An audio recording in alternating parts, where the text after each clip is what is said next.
بسم اللہ الرحمن الرحیم نحمدہ ونصلی علی رسولہ الکریم۔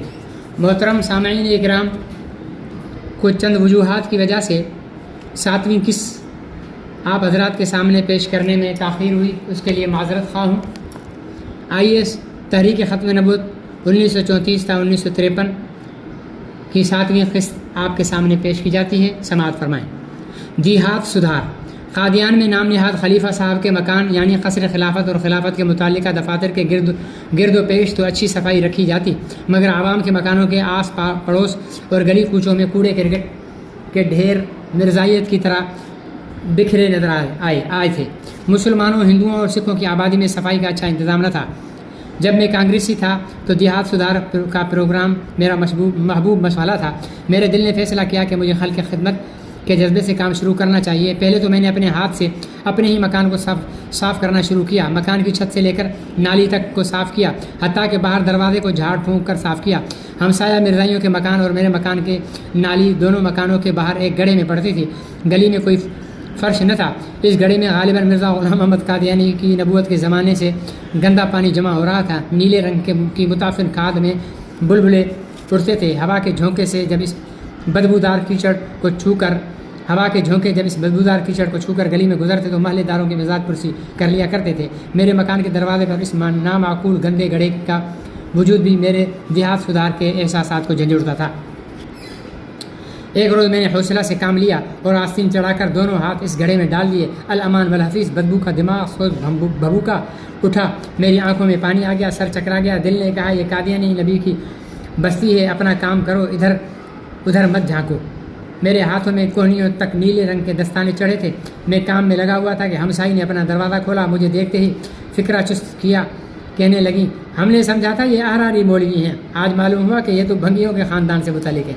کم بخت نے خدمت گزاری کی کیسی بھونڈی قسم کی داد دی۔ وہ یہ فکرہ چست کر کے گلی سے باہر چلی گئی۔ جس گلی میں میرا مسکن تھا اس گلی میں زنانہ مدرسے کی طالبات گزرا کرتی تھیں۔ ہر قسم کے سیاہ برقع جتنے بھی دنیا بھر میں فیشن ہو سکتے ہیں وہ تمام اس بستی میں موجود تھے۔ ان طالبات کو نہ جانے کس نے بتا دیا کہ میں احراری ہوں۔ وہ نیک بختیں جب مجھے گندے گھڑے میں کام کرتے دیکھتی مجھ پر چوٹ کیے بغیر نہ جاتی۔ نہ تو میں آنکھ اٹھا کر دیکھتا تھا، نہ ہی ان کے فکر بازی پر توجہ دیتا تھا۔ دور سے انہیں آتے دیکھتا اور نگاہیں نیچی کر لیتا۔ دوسرے دن میں نے مسلمان ہمسایوں سے کدال مانگ کر اس کیچڑ کو نکالنا شروع کیا۔ گلی کے ایک کنارے کیچڑ کا ڈھیر لگا دیا۔ تیسرے دن مرزائی ہمسایوں کے خیالات بدلنا شروع ہوئے۔ اس گھر میں ملکہ کا راج تھا۔ میری ہمسائی دروازے پر آ کر کھڑی ہو گئی، کہنے لگی مولوی جی بڑے اچھے آدمی ہو، کہو تو ایک مزدور تمہارے ساتھ لگا دوں، مدتوں کا گن تھا جو آپ نے ٹھکانے لگا دیا۔ میں نے کہا بہن یہ کام میں خود کر لوں گا، ایک مہربانی کیجیے، 2 دن کی خاطر نالی میں پانی بند کر دیجیے۔ گڑھا آج صاف ہو کر دوپہر کی دھوپ سے خشک ہو جائے گا۔ میں کل اسے خشک اینٹوں سے پر کر کے اوپر روڑی اور چونا ملا کر بہت عمدہ فرش بنا دوں گا۔ ہمسائی نے اپنی بہو بیٹیوں کو ڈانٹ پلائی اور تنبیہ کی کہ 2-3 دن نالی میں پانی نہ گرایا جائے۔ میں نے اس کام سے فراغت پائی تو کوچے کی ناہمواری کی طرف متوجہ ہوا۔ یہ کام بھی میں نے اپنے مسکن سے شروع کیا۔ 2-4 گز زمین روز ہموار کر لیتا تاہاں کہ سارے کوچے کا لیول ہو گیا۔ سکولوں کی لڑکیاں، مرزائی عورتیں جو اونچی ایڑی کے جوتے پہنا کرتی تھیں اس کوچے کی ناہمواری سے اکثر ٹھوکریں کھایا کرتی تھیں۔ اب کوچہ ہموار ہوا تو بے درنگ تیزی سے گزرنے لگی۔ وہ جو مجھے خامخواہ فکر بازی کا نشانہ بنایا کرتی تھیں رائے بدل کر اچھے الفاظ میں یاد کرنے لگے۔ بعض نے برملا کہا خامخواہ احراریوں کو بدنام کیا جاتا ہے، یہ تو بڑے اچھے لوگ ہیں۔ میں نے مرزائیوں کو کوئی مسئلہ سمجھانے کی بجائے دیہات سدھار کی پٹڑی پر ہموار کر لیا۔ ہوتے ہوتے یہ بات خلیفہ صاحب کے کانوں تک پہنچی۔ وہ بہت ہوشیار آدمی ہیں، ان کے کان کھڑے ہوئے۔ میرے گھر پر اپنی CID کو بھیج دیا۔ گلنور قادیان میں پیغمبری کا ایک اور دعوے دار پیدا ہوا۔ شیطان نے ایک سرحدی پٹھان مسمی احمد نور کے کان میں پھونک ماری، وہ بہک گیا، الہامات بیان کرنے لگا۔ خلیفہ صاحب نے اسے مد مقابل بننے کا موقع ہی نہیں دیا۔ عام طور پر احمد نور کے خلاف پروپیگنڈا یہ کیا گیا کہ یہ شخص مرزا قادیانی کا بے حد عقیدت مند ہے، اسے مرزا قادیانی کے عشق میں دیوانگی کا دورہ پڑا، اسے کچھ مت کہو۔ غرض ہے کہ اس بیچارے کی نبوت کو تدبر کے پتھر کے نیچے دبا دیا گیا۔ احمد نور کے منہ پر ناک نہیں تھی، ربڑ کی مصنوعی ناک لگا کر وہ مدتوں پیغمبری کے گیت گنگناتے رہے۔ ان کا بیٹا گل نور بڑا ہوشیار اور صاحب تدبیر تھا، اسے خلیفہ صاحب نے مجھ پر بطور CID متعین کر دیا، مگر وہ ایسا ہوشیار نکلا کہ میرے پاس براہ راست آنے کی بجائے میرے دوستوں کے سہارے مجھ تک پہنچا۔ وہ مولانا عنایت اللہ صاحب سے بھی راہ و رسم رکھتا تھا۔ مجھے چند روز بعد اس پر شک ہوا۔ وہ اعتبار جمانے کے لیے نام نہاد خلیفہ کے بارے میں بے سروپا جھوٹی باتیں بنا کر مجھے ہموار کر لینا چاہتا تھا۔ مجھے اس کی حرکات سے یقین ہو گیا کہ نام نہاد خلیفہ کا پکا جاسوس ہے، تو میں نے اس سے گھل مل گیا اور بہت ہی بے تکلفی سے باتیں کرنے لگا۔ اپنی جگہ چوکس ہو گیا، مجھے بیوقوف بنانے کی کوشش میں تھا اور میں اسے بیوقوف بنا رہا تھا۔ غرض کہ میرا اور گلنور کا پیچ پڑ گیا، مگر یہ ایک بڑا ہی خطرناک کھیل تھا۔ دوستوں کی تنبیہ: مجھے مولانا عنایت اللہ صاحب نے رازدارانہ انداز میں حقیقت حال سے آگاہ کیا۔ ان کے بعد دوستوں نے گلنور سے بچ کر رہنے کی تلقین کی۔ میں نے نہ تو مولانا عنایت اللہ سے اور نہ دوسرے احباب سے حقیقت حال کی وضاحت کی، بلکہ میں نے اس صورت حال سے فائدہ اٹھایا اور گلنور کی وکالت شروع کر دی۔ میں جانتا تھا کہ بات کو پر لگیں گے اور یہ شکوک گلنور تک ضرور پہنچیں گے، جسے میری رائے کا بھی علم ہو جائے گا۔ کوئی راز زیادہ دیر راز نہیں رہتا، اگر چند آدمیوں کی زبان تک آ جائے۔ میں نے اپنے دوستوں اور ہمدردوں کو سمجھایا کہ گلنور بہت اچھا دوست ہے، میرا ہمدرد ہے۔ وہ اپنے چھوٹے بھائی کے ذریعے محل کے اندر کی خبریں لاتا ہے۔ آپ کو کیا معلوم کہ وہ مجھے کیا بتا کر جاتا ہے؟ پٹھان جس کا دوست بن جائے عمر بھر دوستی نبھاتا ہے۔ اس قصے کو چھوڑو، میں ایک اچھے دوست کو ضائع نہیں کرنا چاہتا۔ میرے اندیشہ صحیح ثابت ہوا، گلنور کو سب کچھ معلوم ہو گیا، اسے میری رائے کا علم بھی ہو گیا۔ میں گلنور کو کتنا اچھا دوست سمجھتا ہوں۔ گلنور مطمئن ہو گیا اور مجھے کچھ خبردار کرنے لگا۔ وہ محل کی کچھ صحیح باتیں بھی بتانے لگا۔ 2 سچی باتوں کے ساتھ 4 جھوٹی باتیں ملا کر معاملے کو گڑبڑ کر دیا تھا۔ باتوں کے ڈھیر میں سچ تلاش کرنا بہت بڑی درد سری کا کام تھا۔ جیسا کہ میں نے عرض کیا، کیا پیچ پڑ گیا، دونوں جانب سے ڈھیل دی جا رہی تھی، جسے اللہ دے جو کام ہم ایک ہفتہ بعد کرنا چاہتے تھے اور جس کے ظاہر ہو جانے میں کوئی حرج نہ تھا، یا جس نے بالآخر ظاہر ہو ہی جانا تھا، اسے گلنور سے کہہ دیا جاتا۔ ان اطلاعات کی بہم رسانی سے گلنور زیادہ معتبر اور دربار خلافت میں زیادہ پارسا ہو گیا۔ وہ جس قدر نام نہاد خلیفہ کے قریب ہو رہا تھا یا اپنے بھائی کے ذریعے باخبر ہوتا تھا، اس سے مجھے مناسب معلومات مل جایا کرتی تھیں۔ 6 ماہ بعد میرے پاؤں جم گئے۔ ایک روز رات کے تقریباً 12 بجے کسی نے آہستہ سے میرے مکان کی کنڈی کھٹکھٹائی۔ میری آنکھ کھل گئی۔ میں نے سمجھا خواب تھا۔ تھوڑی دیر بعد پھر آواز آئی۔ میں چھت پر لیٹا ہوا تھا، نیچے اترا، دروازہ کھولا، دیکھا ہمارا مرزائی محلہ دار سامنے کھڑا ہے۔ اس نے دبی آواز سے کہا، مولوی جی اندر آ جاؤ۔ میں نے کہا بسم اللہ۔ وہ کمرے میں بیٹھ گیا، مگر بالکل مبہوت، سانس پھولا ہوا، بالکل گھبرایا ہوا۔ میں نے اسے تسلی دی، کہا فرمائیے کیا حکم ہے، میں کیا خدمت کر سکتا ہوں؟ آپ میرے محلہ دار ہیں، آپ کا مجھ پر حق ہے، فرمائیے کیسے تشریف لائے؟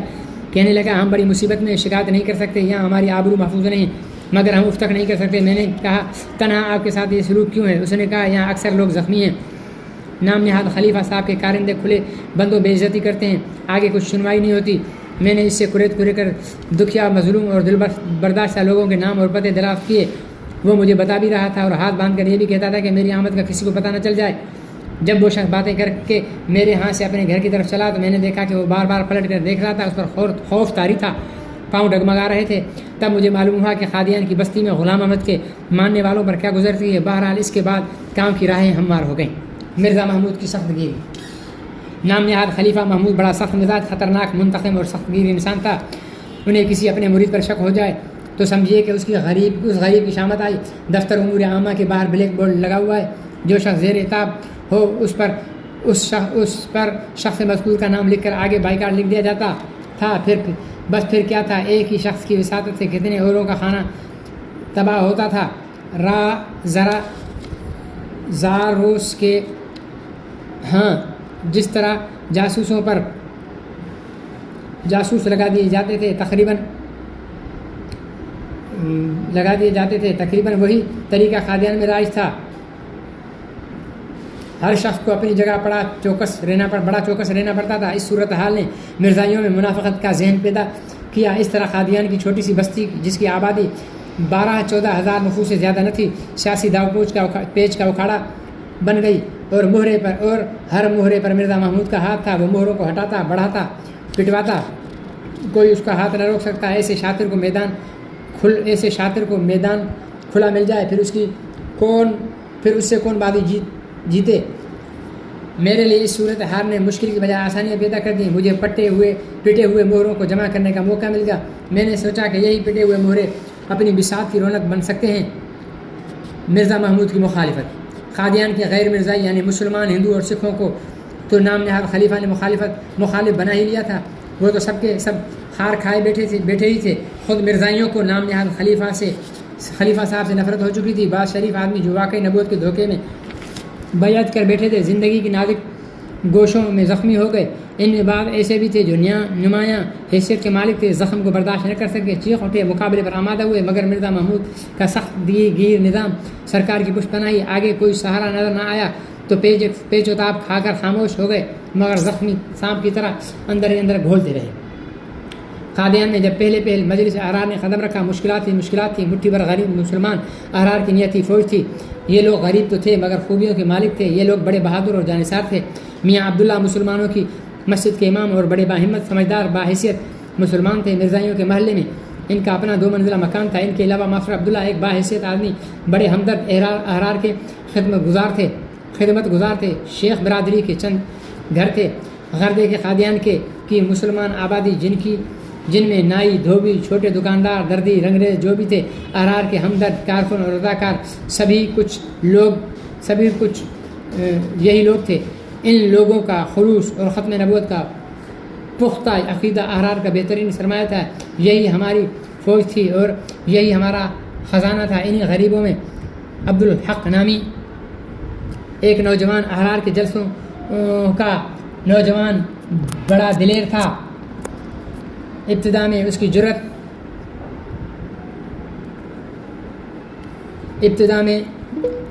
کی جرت اور دلیری نے احرار کو قادیان میں کام جمانے دیا.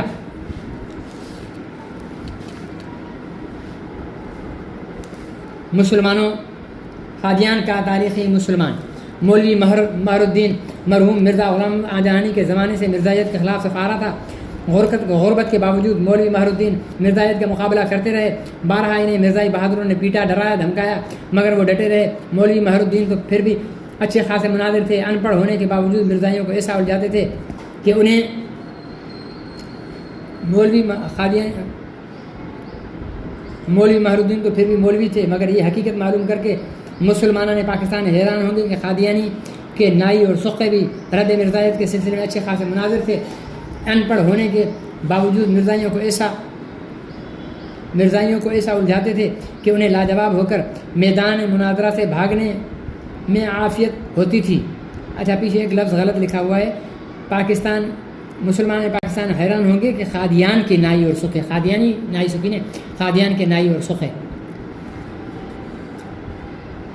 چند موٹے مسائل اور وزنی اعتراضات قادیان کے مسلمانوں نے رٹ رکھے تھے. انہی سے وہ اپنے ایمانوں کو بچائے ہوئے تھے. پھر یہ بات بھی ہے کہ ان لوگوں کے بزرگوں نے مرزا قادیانی کو اپنی آنکھوں کے سامنے نبی بنتے دیکھا. نام نہاد خلیفہ کی حرکتوں سے وہ بخوبی آگاہ تھے. انہیں یہ بھی معلوم تھا کہ قصر خلافت میں کیا کیا گل کھلتے ہیں. مرزائیوں نے مسلمانوں پر رعب تو جما رکھا تھا، مگر قادیان کے مسلمان مرزائیوں کو پکا کافر اور مرتد سمجھتے تھے. یہی اسلامی جذبہ اور بنیادی عقیدے کی پختگی تھی جس نے احرار کے مبلغوں اور کارکنوں کو بہت سہارا دیا تھا. جیسا کہ میں نے عرض کیا کہ کشمیری خاندان میں چودھری امام دین کشمیری، ان کے بڑے بھائی بہت جری اور حضرت امیر شریعت کے مخلص فدائیین میں شمار کیے جاتے تھے. اسی خاندان کا ایک پڑھا لکھا نوجوان خواجہ عبدالحمید بٹ مرزائیوں کی نئی پود کا خوب واقف تھا. وہ مرزائیوں ہی کے اسکول میں تعلیم حاصل کر کے میٹرک کے امتحان میں پاس ہوا. یہ نوجوان گلنور کا دوست اور میرا دست راست تھا. بڑا ذہین اور معاملہ فہم نوجوان تھا. وہ جب پاکستان آیا تو سیدھا لودھراں چلا گیا. یہاں اس نے اچھا خاصا اثر و رسوخ پیدا کر لیا. میونسپلٹی کا انتخاب ہوا تو عبدالحمید لودھراں میونسپلٹی کے صدر ہو گئے. بفضل تعالیٰ ابھی بھی زندہ ہیں. عالمی مجلس تحفظ خدمت لودھراں کے روح رواں ہیں. قادیان کے حالات و واقعات پر مشتمل آپ کے قیمتی مضامین ہفتوار لولاک فیصل آباد، ہفتہ روزہ ختم نبوت کراچی اور چٹان میں شائع ہوتے رہتے ہیں.